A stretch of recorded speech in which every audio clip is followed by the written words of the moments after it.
trajetória com o empreendedorismo começou quando eu tinha 9 anos, em uma casa antiga, essa que eu tô hoje. Inclusive, um dos meus maiores sonhos era ter um quarto com uma janela pro assim, né?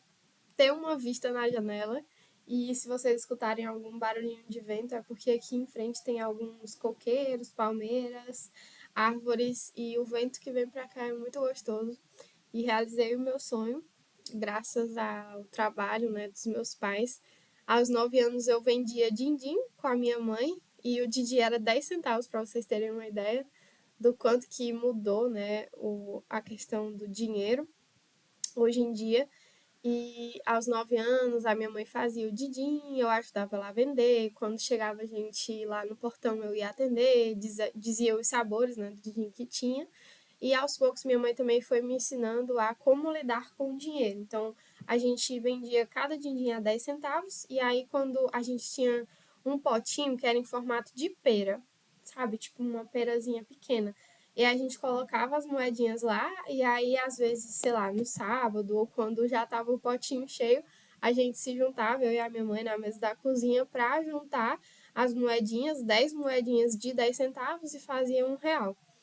E foi muito marcante esse momento que a minha mãe decidiu começar a fazer din-din. Ela disse que teve um certo dia, né, antes dela tomar essa decisão, de que ela precisava comprar um pão na padaria para a gente merendar no café da tarde, e ela não tinha dinheiro. Na época, somente o meu pai trabalhava. Tinha eu, pequena, né, de 9 anos, e tinha também o meu irmão, acho que eles tinham uns 4 anos, mais ou menos, nessa época. Enfim, tem todos os gastos de leite, de fralda e tudo mais que meu pai precisava arcar sozinho. E meu pai era caminhoneiro e a minha mãe não trabalhava. E aí ela disse que esse ponto de que ela precisou comprar o pão, juntou as moedinhas que tinha em casa e mesmo assim não deu, isso foi muito forte para ela no sentido de, caramba, eu preciso fazer alguma coisa. E isso significa muito para mim, tipo, a atitude da minha mãe de ter começado a vender din-din, de ter me ensinado durante todo esse processo é muito significativo, contribuiu muito para minha carreira e para o meu desenvolvimento enquanto pessoa mesmo, aprender a dar valor aos pequenos passos, ter paciência para esperar o negócio funcionar e tudo mais. E eu comecei com a minha mãe vendendo din-din, depois a gente se mudou para uma casa maior, foi também muito desafiador. A gente até começou, né, a vender de novo por aqui, só que não tinha a clientela que a gente tinha na outra casa. Então foi como se a gente tivesse começado do zero de novo. E aí continuei ajudando a minha mãe na venda dos jeans, ainda que menos frequente, né, as vendas. E a gente conseguiu o apoio de um tio meu, né, emprestou R$ 2.000 pra gente na época, pra gente abrir um pequeno mercadinho, né.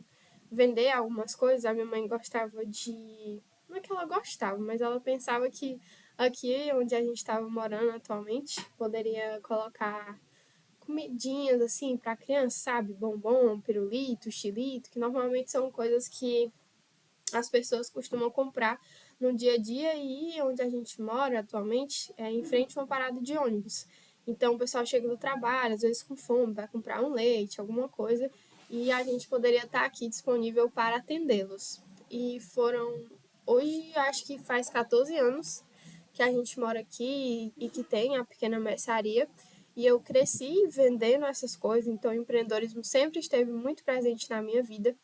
Eu vejo o empreendedorismo hoje, né? O empreendedorismo, o fato da minha mãe ser empresária, porque o CNPJ é no nome dela, de realmente não só de necessidade, né, que ela sentiu naquele momento de ajudar o meu pai com as contas, mas também de acreditar e de ter paciência no processo, de que daria certo. E a minha mãe, muito resiliente, criou tanto eu e meu irmão no comércio sozinha, porque ela ficava atendendo sozinha no comércio, fazendo as coisas de casa, almoço e tudo mais.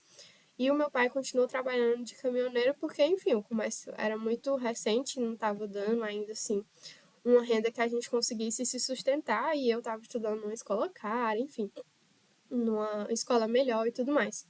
Então, desde nova, eu já aprendi a organizar os meus horários, a ter ali um tempo para estudar, eu estudava no caixa, então, tipo, tinha aqui o caixa, as pessoas colocavam as mercadorias, e aí no ladinho eu colocava assim o meu caderno, e aí eu ficava aqui fazendo as atividades, eu deixava, tipo assim, o caderno, o livro abarcando o caderno em cima do caixa, e aí eu ficava aqui fazendo minhas atividades, aí quando chegava a gente eu guardava, deixava aqui no cantinho, passava as compras da pessoa, via quanto é que dava, e entregava para a pessoa, e quando ela ia eu voltava para minhas atividades. Foi isso durante todo o meu ensino fundamental, a partir da quinta série, que foi quando eu mudei de escola. Ensino fundamental, né, até o nono ano, e no ensino médio, ali, até o segundo ano. No meu terceiro ano, eu tive uma excelente oportunidade de viajar para fora, de fazer um intercâmbio lá nos Estados Unidos, lá na NASA, na Flórida, e foi muito legal. Foi graças ao comércio, na verdade, né? Todo o meu trabalho durante todos esses anos, até o ensino médio, que eu pude pagar para conseguir. A gente fez rifa, teve toda uma movimentação na escola para que a gente pudesse participar, ter essa vivência, e foi muito legal. Tive muitas aulas, estudei bastante, estudei inglês, robótica, enfim. E para mim o empreendedorismo ele significa isso: oportunidade, mudança de vida, realização de sonhos. Chega quando eu falo, dá vontade de chorar. E no meu terceiro ano, apesar de quase não ter tido tempo de estudar, porque a gente passava praticamente o dia todo na escola, tendo aula de inglês, de robótica, de matemática, de física, de química, que eram as áreas que ia ter lá no intercâmbio nos Estados Unidos. A gente precisava saber inglês para se comunicar. Eu tive pouquíssimo tempo para estudar para o vestibular aqui do Brasil. E eu lembro que o meu sonho era passar na UFC, que é a Universidade Federal aqui de Fortaleza, né, do Ceará. E eu não consegui. No Enem, a gente tinha acabado de chegar de viagem, eu estava muito dispersa, muito cansada. E assim, né, ao mesmo tempo, a mil de toda a experiência que eu tinha vivido. E eu lembro que meses antes eu pensei, tipo, caramba, se eu não passar no Enem, eu não vou ter para onde ir quando o meu ensino médio acabar. Tipo assim, como que eu vou fazer acontecer, fazer valer a pena todo o estudo, todo o meu esforço que eu tive até o ensino médio? E aí eu lembro que nas férias estava todo mundo descansando, a gente teve férias também das aulas de STEAM, né, que eram essas áreas de ciência, tecnologia, matemática. A gente teve férias, só que eu me inscrevi no vestibular da UES, que é a Universidade Estadual aqui do Ceará. E aí eu me inscrevi, fiz a primeira fase, passei, e as disciplinas específicas, porque lá é um vestibular mais tradicional, era Química, Física e Biologia. Eu sempre fui muito boa em Biologia, mas Química e Física eu sempre tive muita dificuldade. E, tipo assim, o resultado saiu em um domingo e a gente teve uma semana para a segunda fase. Então, era pouquíssimo tempo para estudar duas matérias extremamente complicadas, que era Física e Química. Mas eu lembro que eu fiquei ajudando os meus pais lá no comércio, né, de manhã e até à tarde. E aí, no finalzinho da tarde, eu subia para cá, onde eu tô agora, pro meu quarto, e ia estudar química, e eu lembro de ter resolvido muitas questões mesmo. E eu lembro que quando eu fazia a segunda fase, parecia que eu já tinha feito a prova, de tantas questões que eu tinha resolvido durante esse período.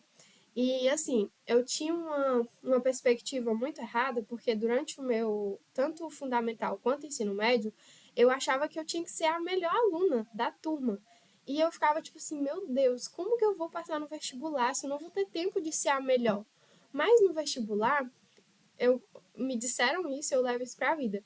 O aluno que tirou o primeiro lugar e o que tirou o último lugar, eles vão estudar na mesma sala. Ambos vão poder espalhar a notícia de que eles passaram na universidade. Então, só precisava realmente passar, só precisava tirar o mínimo. E foi isso que aconteceu.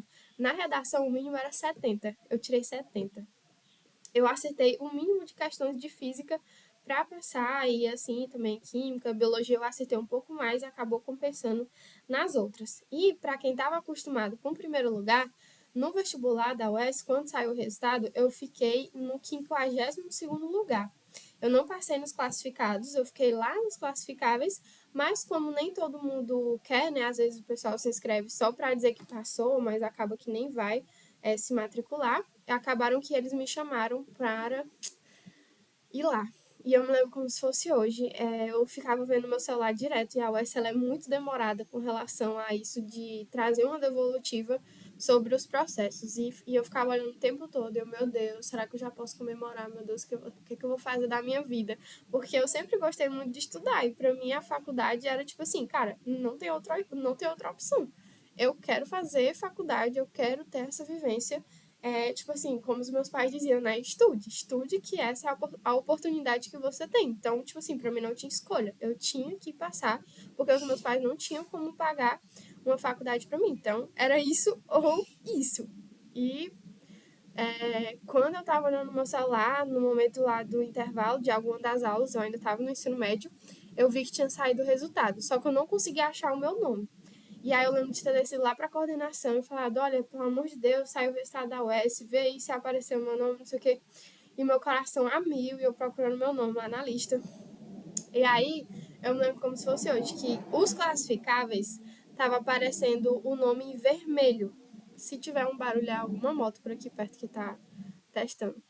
E aí eu vi o meu nome lá no 52º lugar, Camila Maria Mendes Araújo. Aí eu, meu Deus, eu passei, eu comecei a chorar desesperadamente. Liguei para os meus pais, a minha mãe começou a chorar, o meu pai, porque, poxa, pra gente foi uma realização gigante, né? A primeira filha tinha sido muito difícil, eles sabiam que eles não podiam pagar uma faculdade para mim e eu ter passado foi muito significativo pra gente. E no dia que eu fui fazer a matrícula foi mais ainda choro, porque, tipo assim, quando eu passei ainda era muito novo. Tipo assim, meu Deus, será que vai dar certo? Será que eles vão aceitar a minha documentação? E aí no dia de entregar a documentação, de mostrar que eu tinha finalizado o ensino médio, né? Eu passei com 17 anos ainda, então eu era muito nova, não tinha muito conhecimento das coisas, mas passei, né? Foi muito bacana, foi muito emocionante para toda a nossa família.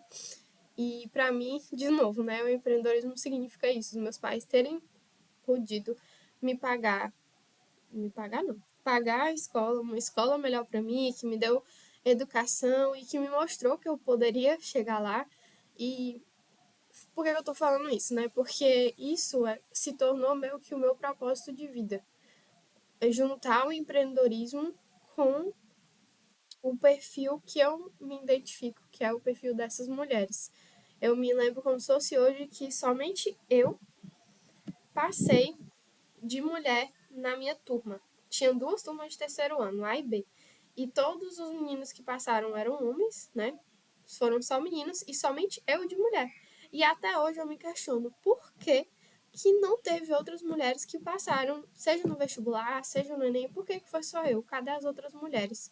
Por que elas não passaram? O que eu tenho de diferente? Ou o que eu fiz de diferente que me ajudou a chegar aqui e elas não? Então, isso é uma coisa que eu carrego comigo há muito tempo e somente hoje eu decidi começar a criar um canal aqui no YouTube, começar a produzir conteúdo sobre isso, falar sobre a minha história e, quem sabe, ajudar mulheres empreendedoras, CLTs, que estão se descobrindo, que também estão aprendendo a colocar sua voz no mundo. E já na faculdade, né, só para continuar aqui a história e terminar onde eu estou hoje. Na faculdade, eu conheci a Arpia Júnior, que é a empresa júnior do curso de Biologia, né, Ciências Biológicas da UES.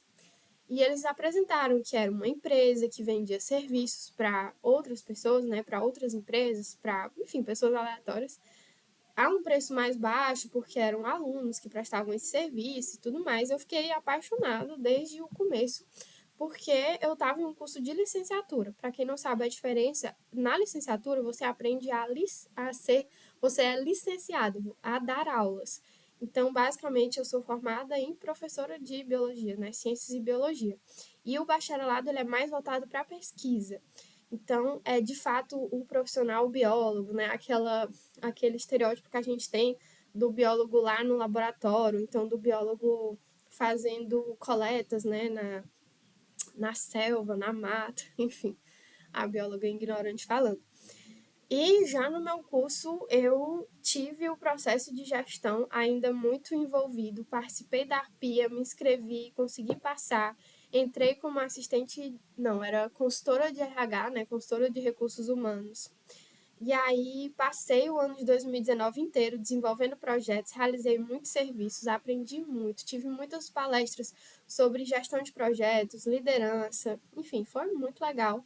A gente era acompanhado pela Federação das Empresas Júniores aqui do estado do Ceará e lá sempre tinha eventos. Nossa, gente, foi a melhor fase da minha vida, sério. Não tinha muitas obrigações, a gente não ganhava dinheiro trabalhar na empresa, mas o conhecimento que a gente ganhava era muito bom e graças ao comércio, né, que eu também ajudava nos finais de semana e à noite quando eu não tinha aula, eu pude participar do movimento Empresa Júnior e pude também aproveitar. Fui para São Paulo, fui para o encontro de líderes que teve, então, de novo, né, o comércio, o empreendedorismo trazendo essas oportunidades.